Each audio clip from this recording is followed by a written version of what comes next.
고린도전서 1장은 몇 가지 주제로 이루어져 있습니다. 자, 여러분 책을 한번 성경책을 보실까요? 1절부터 3절까지 보면은 인사말입니다. 인사말. 이 인사말에서 가장 중요한 게 뭐냐 하면은 은혜와 평강이에요. 뭐라고요? 은혜와 평강. 은혜와 평강은 이 신약 성경에서 은혜와 평강은 어떻게 표현되느냐 하면 하나님의 사랑, 하나님의 보호하심, 하나님의 구원하심을 보여주는 대표적인 개념이 은혜와 평강. 그래서 사도 바울은 교회에 이렇게 편지할 때마다 은혜와 평강이 너희에게 있을지어다, 은혜와 평강이 있을지어다. 여러분, 우리 교회에 하나님의 은혜와 평강이 넘쳐나기를 간절히 축원합니다. 하나님의 은혜를 구하고 우리 속에 평강이 있을 때 하나님 나라 일구어 간다. 자, 두 번째 큰 주제는 뭐냐 하면은 10절부터 17절까지 1장 보십시오. 교회 분쟁의 문제에 대해서 다루었습니다. 그렇죠? 고린도 교회는 복잡한 교회다. 고린도 교회는 닮아야 되는 교회가 아니고 반면교사를 삼아야 된다. 그런 말씀을 제가 처음 시간 드렸죠. 그래서 바울파, 아볼로파, 게바파, 그리스도파 이 나누어가지고 네 당파가 나누어져가지고 서로를 비방하는 겁니다. 여러분, 교회가 분쟁에 휩싸이면 선한 일을 할 수 없습니다. 지금 열심히 주님 붙잡고 기도하면서 선한 일을 하더라도 이게 될까 말까예요. 그렇지 않아요? 그런데 분쟁에 휩싸여 버리면 이 그리스도의 몸이 나누어져 버리기 때문에 교회는 금방 무너집니다. 그래서 제가 지난 시간에 뭐라고 했습니까? 교회는 외부 충격 때문에 무너지는 것이 아니고 내부의 분쟁 때문에 무너진다는 거예요. 내부의 분쟁 때문에. 이걸 우리가 꼭 여러분 마음에 담아야 됩니다. 그래서 여러분, 안동 동부교회는 합력하여 선을 이루는 교회 되시기를 간절히 축원합니다. 분쟁하면 안 돼요. 어떤 일이 있어도 우리가 참아버려야 돼. 그리스도의 몸을 지키기 위해서. 자, 이제 오늘 말씀을 보실 텐데 띄워보실까요? 오늘 말씀은 십자가의 도와 지혜에 대해서 오늘 말씀을 한번 여러분들과 전하고 싶습니다. 이 고린도 오늘 본문 안에서는, 우리가 살펴볼 본문 안에서는 십자가가 하나님의 지혜라는 거예요. 이게 참 역설적입니다. 십자가가 어떻게 지혜가 될 수 있느냐. 자, 18절 오늘 우리가 읽었던 본문인데요, 주제 구절이에요. 큰 소리를 읽겠습니다. 시작. 십자가의 도가 멸망하는 자들에게는 미련한 것이요 구원을 받은 우리에게는 하나님의 능력이라. 십자가의 도는 어떤 사람들에게 굉장히 미련해 보인다는 거예요. 저걸 믿나 저걸. 그런데 막상 구원받은 우리들에게는 뭐라고요? 하나님의 능력이라. 아멘이십니까?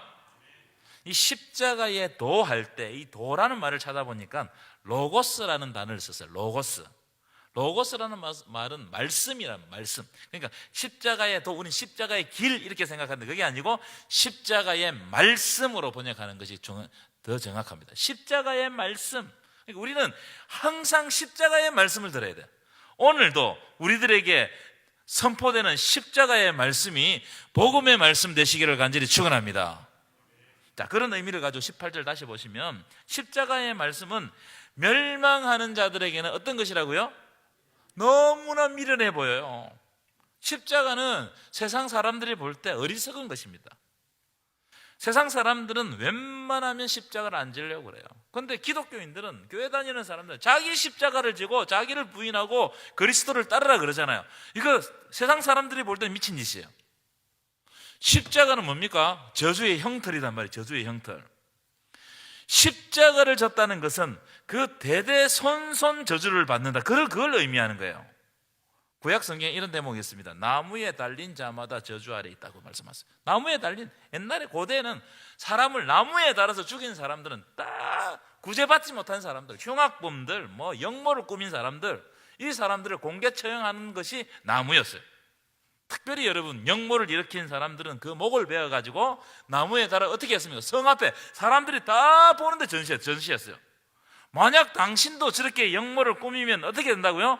저렇게 죽임을 당한다. 그리고 역모 집안이라고 조선시대 때 어떻게 했습니까? 대대손손 이게 막 연좌제가 돼가지고 그 사람들은 아예 정부의 일자리를 얻을 수 있습니까? 없습니까?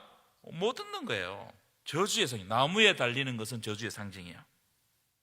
그런데 세상 사람들이 볼 때 그 십자가를 믿고 의지한다는 것은 어리석어요, 안 어리석어요? 이게 말이 안 된단 말이에요. 이게 말이 되냐? 바보다 바보. 어디 믿을 것이 없어가지고 그 저주의 형태를 믿냔 말이에요. 그 말씀이 17절 말씀 아니겠습니까? 멸망하는 자들에게는 너무나 미련해 보인다. 그런데 이 십자가가 구원받은 우리에게는 뭐라고요? 크게 해보세요. 구원받은 우리에게는 뭐라고요? 하나님의 능력이라는 거예요. 여러분, 성경의 진리는 십자가의 저주로 끝나지 않음을 우리들에게 보여줍니다. 만약 그렇게 십자가가 저주로 끝나버렸으면 우리는 십자가 믿을 필요가 없어요. 그렇잖아요? 여러분, 하나님은 항상 역전의 하나님, 반전의 역사를 일으킵니다. 그리스도께서 십자가에서 저주를 받으셨지만 부활을 통해서 죽음의 모든 권세를 이기셨습니다. 믿으십니까? 그래서 십자가는 저주가 아니고 하나님의 능력이 발현되는 곳이 십자가다. 다른 사람들은, 세상 사람들은 다 그걸 보고 저주라고 생각하는데, 이곳에서, 하나님이 죽으신 이곳에서 뭐라고요? 하나님의 능력이 발현된다는 거예요. 여러분, 여러분들에게 십자가가 있습니까? 우리는 십자가를 만나면 저주, 고통, 낙심, 절망, 이런 감정들이 들지 않습니까? 그래서 십자가, 목사님이 오늘 설교 십자가 지라고 그런다. 십자가 또 십자가를 지라고 그러노, 또 십자가를. 이 십자가가 무거우면 주저앉게 됩니다. 그러나 그 십자가는 내 힘으로 이겨내는 게 아니에요. 예수 그리스도의 부활의 능력, 믿으십니까? 그래서 십자가는 곧 조금 있으면 부활의 능력이 드러날 것을 기대하기 때문에 절대로 낙심하지 않습니다. 십자가는 뭐라고요? 조금 후에 십자가를 통과해야만 부활의 영광이 있거든요. 십자가를 내가 지금 지고 있다는 것은 하나님께서 뭘 주신다는 거예요? 영광을 주신다는 거예요. 영광을 주신다는 거예요. 그걸 기대하라는 겁니다. 시편에 보면 내 영혼아 네가 어찌하여 낭망하느냐, 어찌하여 네 속에서 불안해하느냐, 너는 누구를 바라라? 하나님을 바라라. 그가 도우심으로 내가 오히려 찬송하리로다. 왜 찬송하는 거예요? 아무 어려움이 없어 찬송하는 겁니까? 아니에요.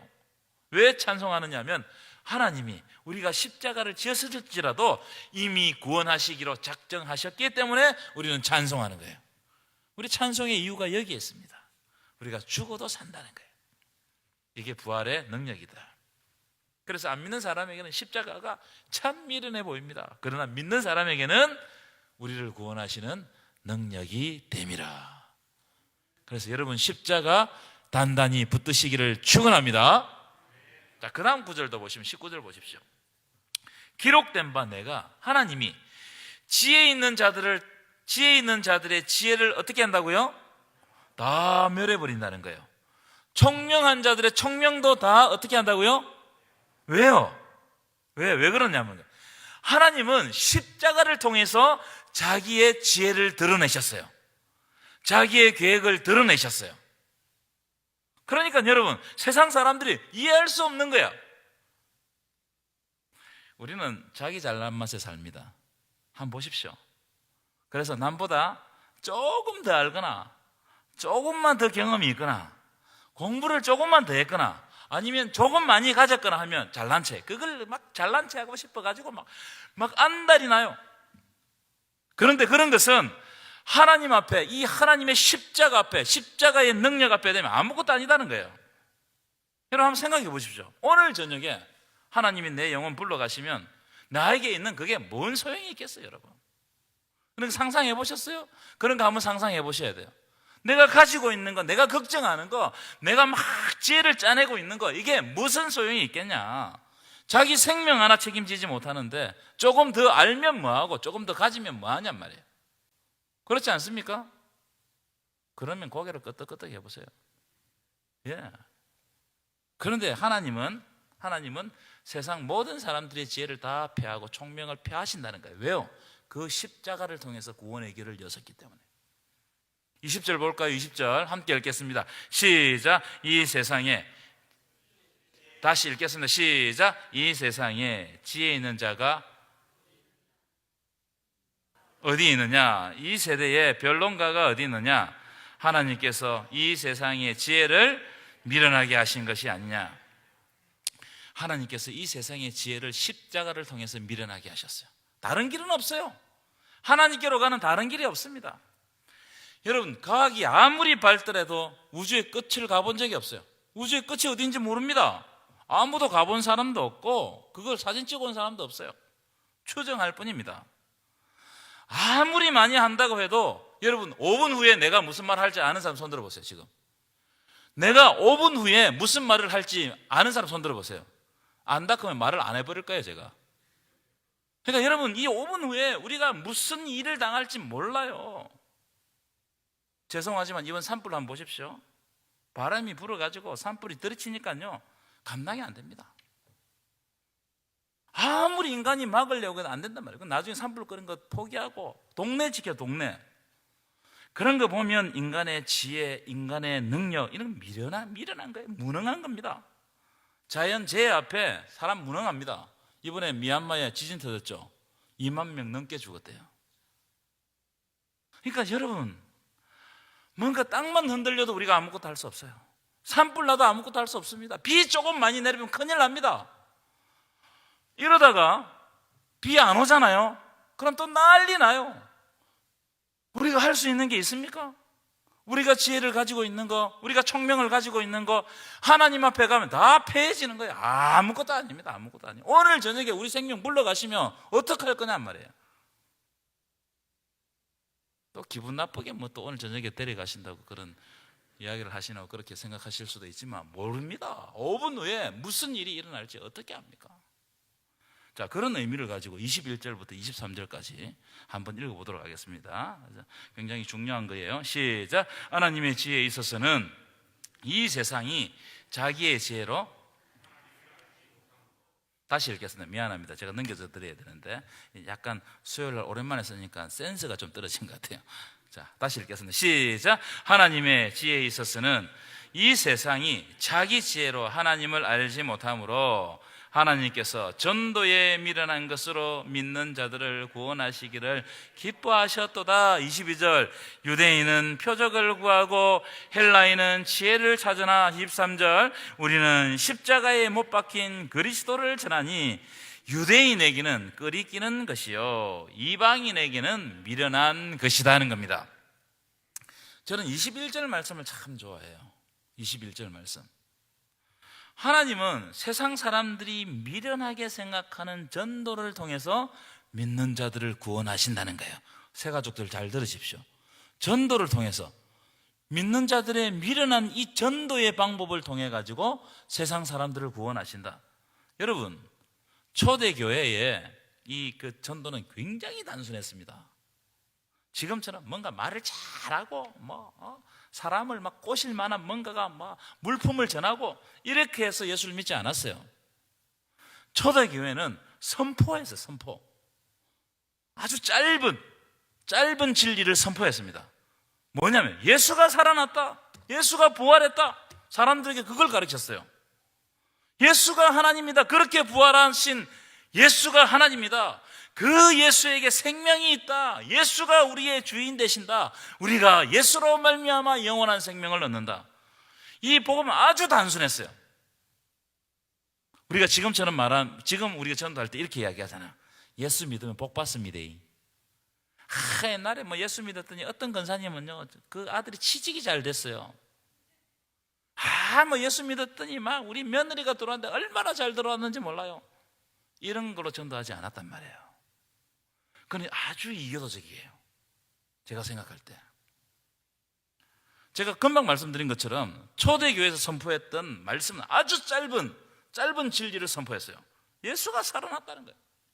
그 예수가 하나님이라는 거예요. 그 예수를 우리가 하나님으로 믿는다는 거예요. 그 예수에게 생명이 있다는 거예요. 그분이 우리의 주인 되시고 영원한 생명을 주신다는 거예요. 근데 희한하게 미련하죠. 이 말이 미련하잖아요. 사람들이 믿겠어요? 이 과학적이지도 않고 뭔가 여러분 이래 가서 전해보세요. 미쳤다고 그래요. 그런데 이 짧은 말씀을 듣고 회개하고 세례를 받아요. 놀랍지 않습니까, 여러분? 그러니까 여러분, 전도의 미련한 방법은 하나님께서 함께 하시면 그 사람들을 변화시켜 주시는 겁니다. 우리는 자꾸 내 능력을 가지고 그 사람을 변화시키려고 그래요. 안 됩니다. 왜냐하면 내가 죄인인데요, 나한테 허물이 많은데요. 내가 살아가는 거 보면 아이고 쟤네 예수 믿어도 되겠나? 그럴 것들이 많거든요. 누가 예수 믿겠어요? 그런 거 보면. 그런데 하나님의 말씀을 통해서 그들이 변화된단 말이에요. 아멘이시죠? 22절 한번 보세요. 22절. 유대인들은 이렇게 생각해요. 표적이 있어요. 표적은 기적이 기적. 기적이 있어야 믿는다는 거예요. 눈에 보여야 믿지. 그래서 사람 여러분 전도하면 하나님을 보여달라고 그러죠. 그죠? 똑같아요. 하나님을 보여달라. 헬라인들은 철학을 좋아했거든요. 이 철학적 수사학입니다. 수사학은 말하는 방법이에요. 그 헬라 철학에 입각해가지고 사람들은 그때 사람들 다 말하는 법을 배웠어요. 그러니까 사람들이 말을 유창하게 하면 전도될 줄 알았어요. 헬라인들은 뭘 원한다고요? 지혜를 찾는 거예요. 지혜로운 말을 찾는 거예요. 그런 방법으로 예수를 전하지 않았다. 그럼 무슨 방법으로 예수를 전했느냐? 우리는 십자가에 못 박힌 그리스도를 전했다는 거예요. 아주 단순합니다. 우리는 십자가에 못 박힌 누구를 전했다고요? 그리스도를 전했다는 거예요. 그 십자가를 전했더니 생명의 역사가 일어났다는 거예요. 예수가 십자가에서 죽고 부활하셨다는 거예요. 그게 당신이 된다. 당신의 미래가 뭐냐? 예수가 십자가에서 죽고 살아난 것처럼 당신도 예수를 믿으면 죽고 살아난다는 거예요. 예수와 함께 죽고 예수와 함께 산다는 거예요. 여러분, 우리가 믿는 신앙의 핵심입니다. 이게 핵심이에요. 그래서 십자가는 세상 사람들이 볼 때 미련해 보이지만 일단 믿게 된 사람에게는 하나님의 능력이 십자가예요. 여러분, 십자가 단단히 붙잡으시기를 간절히 축원합니다. 그래서 그리스도의 십자가를 전하고 십자가를 자랑하는 저와 여러분 되시기를 간절히 축원합니다. 자, 그런 의미를 또 가지고 24절 보십시다. 24절 함께 읽겠습니다. 시작. 오직 부르심을 받은 자들에게는 유대인이나 헬라인이나 그리스도는 하나님의 능력이요 하나님의 지혜니라. 여러분, 하나님의 지혜는 누구를 통해서 드러났느냐? 예수 그리스도를 통해서 드러났어요. 믿으십니까? 그래서 예수 그리스도를 무슨 계시라고? 특별 계시라고 그래요. 예수 그리스도 특별 계시. 이 특별한 예수 그리스도를 통해 가지고 하나님의 모든 구원의 사역들이 여기에 집중되고 하나님께서 알게 하시고 하나님 자신을 예수를 통해서 계시하시는 거예요. 하나님의 지혜가 예수를 통해서 드러나는 거예요. 그러니까 여러분, 다른 길은 없습니다. 따라합시다. 다른 길은 없습니다. 오직 한 길, 예수 그리스도 뿐입니다. 믿으십니까?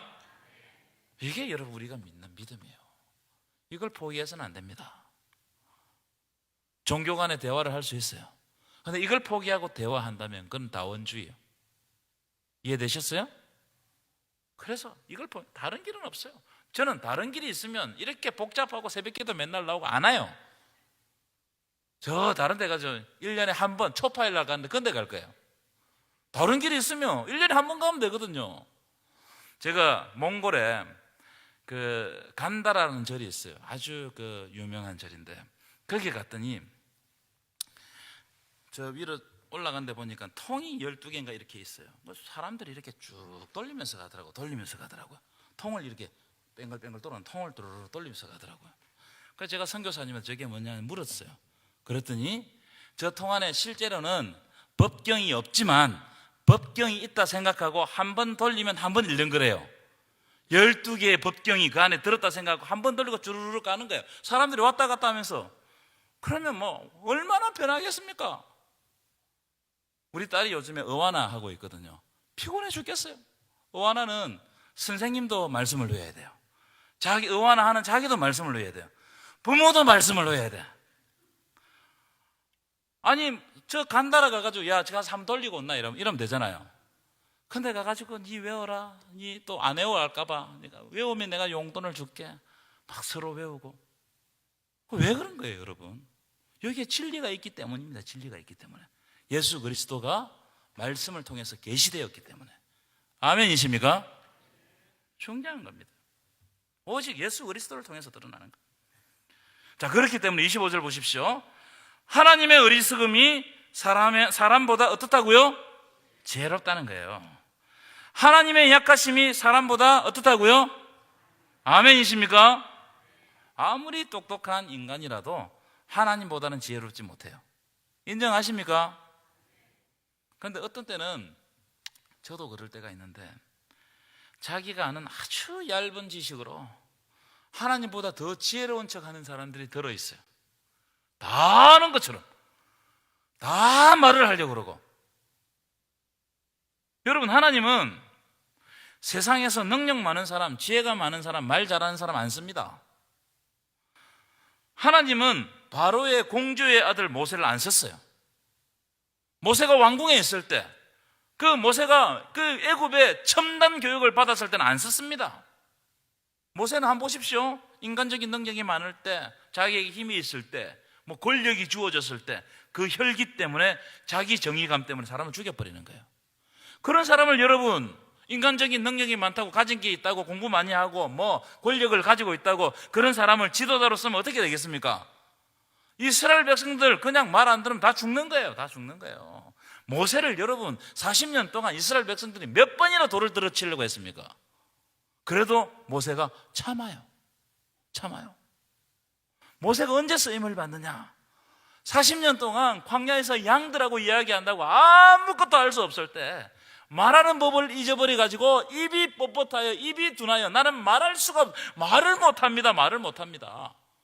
하나님이 모세를 부르시잖아요. 모세를 딱 부르시는데 호렙산에서 뭐라고 말씀하냐? 첫 마디, 내 발에서 신을 벗어라. 여러분, 내 발에서 신을 벗어라, 이 말은요, 네 마지막 자존심까지 내려놔라, 이 말이에요. 네 마지막 자존심까지. 모세가 아무것도 할 수 없었고 그거 딱 한 개 가지고 있었어. 신발 하나 가지고 있었어요. 그런데 그것까지 벗어 던졌을 때 하나님께서 모세에게 사명을 주시는 거예요. 여러분, 이게 주시는 말씀이 되게 큽니다. 사도 바울 보십시오. 사도 바울이 똑똑하고 혈기 있을 때, 그때 사도 바울은 예수 믿는 사람 막 죽였습니다. 사도 바울이 언제 쓰임을 받습니까? 사도 바울이 이제 예수님 만나고 난 다음에 아무도 사도 바울 안 찾는 거예요. 예루살렘 교회도 사도 바울 안 좋아해. 그래가지고 어디 가 있었느냐? 길리기아 다소, 자기 고향에 처박혀 있었어. 그때 바나바가 와가지고 바울을 찾아가 추천해가지고 바울을 예루살렘 교회에 소개시켜 추천한단 말이에요. 아무것도 할 수 없을 때 하나님이 그를 사용하신다. 하나님은 아이 사무엘을 사용하시고, 예수님을 3번이나 부인했던, 저주하면 부인했던, 부끄러움에 빠져 있었던 베드로를 쓰신단 말이에요. 여러분, 우리가 강할 때, 내가 똑똑할 때, 내 지혜를 자랑할 때, 내 능력을 자랑할 때 하나님은 절대로 안 씁니다. 그걸 가지고 하나님의 일을 하면 꼭 문제가 생겨요. 그렇잖아요. 왜냐하면 자꾸 내가 있다고, 내 능력으로, 내가 가진 거, 내가 다 했다는 거예요. 우리가 그런 말 습관들이 많아요. 내가 다 했다. 다 내가 했대. 하나님은 없어. 하나님 다 빠져버렸어. 내가 여기서 여기까지 했어요. 그거 어떻게 할 건데요? 하나님 앞에 가갖고 여러분 입으로 다 이야기해버리고, 하나님이 네가 그 세상 살면서 다른 사람 다 칭찬받았지 않느냐? 네 세상에서 다 영광받았지 않느냐? 그렇게 하면 뭐라고 말씀하실래요? 그래서 하나님은 어떻게 할 때 우리를 사용하시느냐? 우리가 철저하게 바닥을 칠 때, 우리가 무너졌을 때, 우리의 능력 없음을 한탄하고 하나님 앞에 무릎 꿇을 때, 지혜가 없어서 내가 아무것도 할 수 없구나, 그럴 때 하나님께서 우리에게 능력 주시고 사명을 맡기시는 거예요. 아멘이십니까? 그래서 어떻게 우리에게 고백하게 하느냐? 하나님, 나는 약하지만 하나님께서 하셨습니다. 나는 아무것도 할 수 없었지만 하나님께서 길을 열어주셨습니다. 믿으십니까? 이럴 때 쓴다고, 이럴 때. 그래서 여러분, 세상 살면서 나를 인정해달라고 그렇게 하지 마십시오. 우리의 공력이 불탈 때, 제가 그런 말씀 드리잖아요. 우리의 공력들을 다 하나님 나라 가기 전에 다 불태웁니다. 불타 없어지는 것은 하나님 앞에 설 수 없어요. 불타지 않는 게 남아있단 말이에요. 세상에서 인정받지 못하고, 그러나 하나님만 아시는 거, 그런 것만 하나님 앞에 가는 거예요. 뭘 붙잡으시겠냐? 그래서 27절부터 29절 내용이 바로 그 내용입니다. 27절부터 29절 내용. 우리가 너무나 잘 아는 내용 아니겠습니까? 자, 27절부터 29절까지 한번 큰 소리 읽겠습니다. 27절 시작. 그러나 하나님께서는 세상에 미련한 것들을 택하사 지혜 있는 자들을 부끄럽게 하려 하시고 세상에 약한 것들을 택하사 강한 것들을 부끄럽게 하려 하시며 28절 하나님께서 세상에 천한 것들과 멸시받는 것들과 없는 것들을 택하사 있는 것들을 패하려 하시나니 29절 이는 아무 육체도 하나님 앞에서 자랑하지 못하게 하려 함이라. 아멘이십니까? 이는 아무 육체도 하나님 앞에서 자랑하지 못하게 하려 하십니다. 뭘 자랑해야 됩니까? 여러분, 그래서 여러분 나의 지혜 없음, 나의 미련함, 나의 약함을 한탄하지 마세요. 없는 건 당연합니다. 내가 하나님이 아니기 때문에. 근데 내가 없을수록, 내가 연약해질수록, 나에게 공고가 찾아올수록 그때 하나님께서 나를 만지시고 그 통로를 통해 가지고 나를 사용하신다는 거예요. 그런 장면들이 굉장히 많습니다. 굉장히 많아요. 제가 한번 말씀드렸는데 제가 교육전도사 때 청년부 목사님, 청년부하고 교육부 총괄했던 목사님, 그 목사님을 설교를 들을 때마다 이상하게 저는 눈물이 났어요. 그래서 제가 오후 예배를 안 드리고 청년부 예배 가서 예배를 드렸어요. 왜냐하면 그분 몸이 진짜 안 좋았거든요. 항상 교회 오면 엎드려 있는 거, 아파가지고 엎드려 있는 거, 말도 제대로 못해. 근데 그분이 가서 단에 서서 설교하는데 막 그 마음에 와닿아. 막 이게 막 감동이 돼. 막 말로 할 수 없는 감동이 돼. 그 왜 그럴까? 왜 그랬을까? 그때 왜 그랬을까? 지금 생각하니까 그분이 목숨을 걸고 설교했기 때문이에요. 목숨을 걸고. 그러니까 하나님이 그 연약한 몸을 통해서도 하나님의 놀라운 메시지를 우리에게 전달하는 겁니다. 그래서 그분한테 아팠을 때, 그때 지금은 괜찮아졌지만 아팠을 때 내가 그랬어요. 목사님 설교를 들으면 말씀에 방망이로 맞는 것 같아요. 내가 그렇게 고백한 적도 있습니다. 연약한 거, 아픈 거, 없는 거, 부족한 거 하나님의 강함을 드러내는 통로가 됩니다. 아멘이십니까? 그래서 여러분, 내가 연약할 때 이제 하나님께서 진짜 나를 통해서 뭔가를 하시려고 하시는구나. 내가 바닥을 칠 때 하나님이 이제 나를 붙들어 가지고 모세처럼 쓰려고 하시는구나. 내가 교만해서 나를 낮추시는구나. 그래서 여러분, 많이 가지게 해달라고 기도하지 마시고요, 남보다 뛰어나게 해달라고 기도하지 마십시오. 하나님 다 아십니다. 하나님의 때가 되면 그냥 주세요. 그럼 뭘 기도해야 되느냐? 내가 약할수록, 내가 어리석을수록, 나에게 가진 것이 없을수록 하나님의 능력이 충만하게 하여 주시옵소서. 하나님의 능력이 충만한 거, 내게 능력 주시는 자 안에서 내가 모든 것을 할 수 있느니라. 아멘. 내게 능력 주셔야 되는 거예요. 내게 능력, 내 능력하고 하나님 능력하고 부딪히면, 내가 능력이 좀 있어가지고 내 능력하고 하나님 능력하고 부딪혀버리면 아무것도, 상쇄되고 아무것도 안 돼. 하나님의 능력이 온전하게 못 드러나는 거예요. 내 능력이 없을 때, 내가 겸손하게 무릎 꿇을 때, 그때 내게 능력 주시는 자 안에서 내가 모든 것을 할 수 있는 거예요. 그래서 하나님, 때때로 내가 약할 때 나를 붙들어 주시고 내가 주님께 사용되는 하나님의 종이 되게 하여 주시옵소서. 기도하시기를 축원합니다. 마지막 보겠습니다. 30절 읽고 31절 마지막 결론이거든요. 읽겠습니다. 시작. 너희는 하나님으로부터 나서 그리스도 예수 안에 있고 예수는 하나님으로부터 나와서 우리에게 지혜와 어려움과 거룩함과 구원함이 되셨으니 31절 시작. 기록된 바 자랑하는 자는 주 안에서 자랑하라 함과 같게 하려 함이라. 여러분, 주 안에서 자랑하십시오.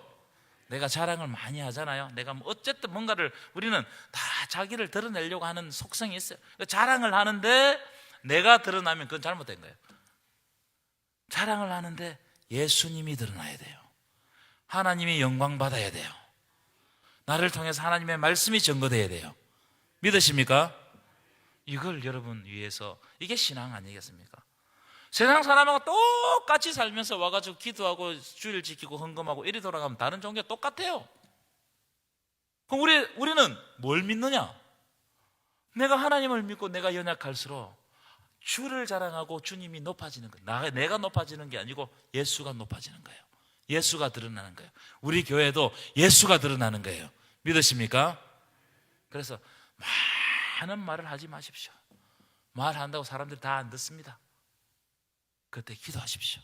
하나님, 나를 더욱 겸손하게 만드셔서 모세처럼 마지막 신발을 벗고 하나님 앞에 온전하게 서게 하여 주옵소서. 기도하겠습니다.